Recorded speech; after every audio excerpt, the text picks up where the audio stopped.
हमारे जीवन का एक ही पर्पस है, सबको सुख देना, श्रेष्ठ कर्म करना, उनको दुआएं देना और खुद भी दुआएं कमाना। और लोग हमारे साथ जैसा कर रहे हैं वैसा हम उनके साथ नहीं करेंगे। ईंट का जवाब, ईंट का जवाब ऊपर, ईंट का जवाब एक आंसर आना चाहिए इकट्ठे। ईंट का जवाब फूलों से देंगे। अगर ईंट का जवाब पत्थर से दे दिया तो बड़ा पत्थर ही आएगा ना रिटर्न में, तो वापस फिर बड़े का बड़ा बड़ा पत्थर से रिटर्न करते हैं, फिर बड़ा बड़ा पत्थर और आता है। कलयुग बन गया। कलयुग ऐसे ही तो बना, किसी ने एक छोटा पत्थर फेंका, उसने ईंट फेंकी, ईंट का जवाब पत्थर से आया, पत्थर का जवाब बड़े पत्थर से आया, कलयुग बन गया। अब कलयुग कलयुग भी नहीं, घोर कलयुग बन गया। अब सृष्टि परिवर्तन होनी है। कब तक इतना और नीचे गिरेंगे हम?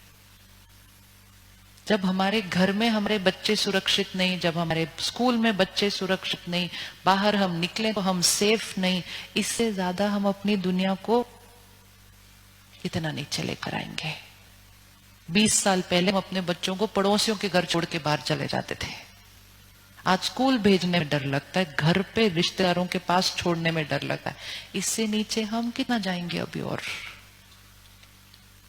कितना नीचे उतरेंगे? तो ये सृष्टि किसने बनाई? हमने बनाई। ये ईंट का जवाब पत्थर कर करके अपनी शक्ति को क्या कर दिया? गवा दिया, इतना नीचे उतर गए। अब इसी सृष्टि को हमने ही तो बदलना है। तो परमात्मा कहते हैं इस सृष्टि पर सतयुग था, त्रेता युग आया, द्वापर युग आया, अभी कलयुग आ गया। कलयुग का भी अभी घोर कलयुग आ गया। लेकिन घोर कलयुग के बाद क्या आएगा? सुबह है, दोपहर होगी, शाम होगी, रात होगी, घोर रात्रि हो जाएगी। लेकिन घोर रात्रि के बाद क्या आएगा? सुबह आएगी। तो वो सुबह आती नहीं है, वो सुबह लानी पड़ती है। अब हमें डिसाइड करना है, हमें रात्रि को और घोर रात्रि बनाना है या हमें सुबह लानी है। तो जिसको सुबह लानी है वो ईंट का जवाब किससे देगा? फूलों से देगा। और जो फूल देगा सबसे पहले वो फूल उसको ही मिलने वाले हैं। It's not about the other person, it's about the self. तो एक ही ध्यान रखना है, वो कैसा व्यवहार कर रहे हैं, हमें उनके व्यवहार को कॉपी नहीं करना, हमें अपने संस्कारों से व्यवहार करना है। हम उनके व्यवहार को कॉपी करते हैं, मैं अपने संस्कार, अपनी संस्कृति से व्यवहार करूंगा। हम सबको मिलकर सृष्टि पर सतयुग लाना है। लाना है, ये सबसे बड़ी सेवा है। सृष्टि की सेवा करनी है, कॉपी नहीं करना। ऐसा कर्म करें जो वो हमें कॉपी करें, लोग हमें कॉपी करें। गलत को कॉपी करना बहुत इजी कर दिया है, अच्छा करें और अच्छे को दुनिया कॉपी करे। ये है पर्पस ऑफ लाइफ। और जो सिर्फ सारा दिन श्रेष्ठ कर्म करेगा उसको खुशी के लिए क्या करना पड़ेगा? खुशी के लिए क्या करना पड़ेगा? कुछ भी नहीं। उसके लिए तो खुश रहना बिल्कुल नॉर्मल नॉर्मल, लाइट, फरिश्ते। तो सुबह दिन की शुरुआत, सुबह दिन की शुरुआत ज्ञान स्टडी करके, परमात्मा से ध्यान लगाकर, अपने को उसकी वाइब्रेशन पे लाकर फिर घर से बाहर निकलना है। सुबह अगर, जैसे सुरेश भाई ने सुनाया, सुबह अगर दिन की शुरुआत वो अखबार, वो न्यूज और वो सब से किया तो हम ग्राउंड फ्लोर पे चले जाते हैं और फिर उस स्थिति में घर से बाहर निकलते हैं, वाइब्रेशन डाउन हो जाती है बिल्कुल।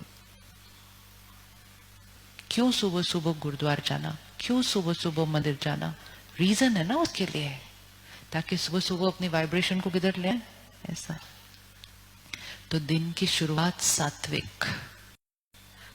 दुनिया क्या कर रही है वो नहीं, मुझे ऊपर ऊपर ऊपर।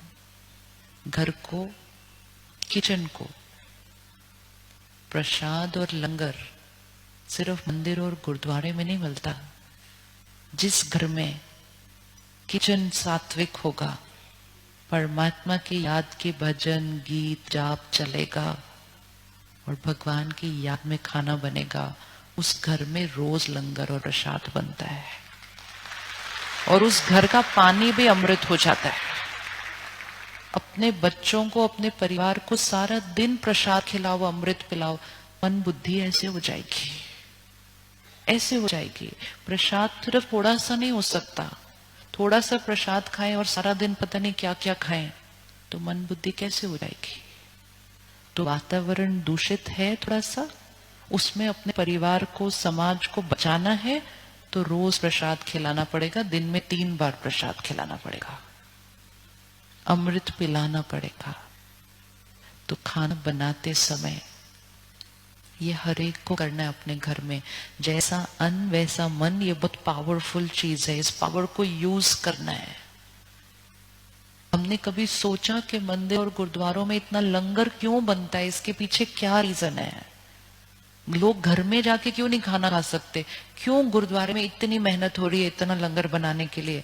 क्योंकि वो लंगर खाना नहीं है, वो आत्मा को ताकत देने के लिए बनाया जाता है। क्योंकि वहां भगवान की याद में वो लंगर बन रहा है, सेवा भाव से वो बन रहा है, प्यार और शक्ति से भरा हुआ खाना है। जो उसको खाएगा वो यहां से पावरफुल हो जाएगा। जैसा अन्न वैसा तन वर्ड नहीं है, जैसा अन्न वैसा मन है। तो अपने घर के किचन को वैसा बनाते हैं। अगर घर में किचन में भजन, मंत्र, गीत, परमात्मा के याद के गीत चलते रहे, तो खाना बनते समय खाने में वो सारे शब्द अब्सॉर्ब हो जाएंगे। ये नहीं कि खाना बन रहा है, वहां टीवी चल रहा है, वहां पिक्चर के गाने चल रहे हैं, तो फिर वो सारे शब्द चले जाएंगे उसके अंदर। और अगर वो शब्द चले जाएंगे तो खाने वालों का मन कैसा हो जाएगा फिर उसके बाद? कर सकते हैं किचन को वैसा बना सकते हैं, बना सकते हैं, बहुत इजी है। फिर खाना खाते समय जब हम प्रसाद खाते हैं तो किसको याद करते हैं? 10 मिनट भगवान को याद करके साइलेंस में उसमें शक्ति भर के खाना खाएं, फिर देखें जो देखना है।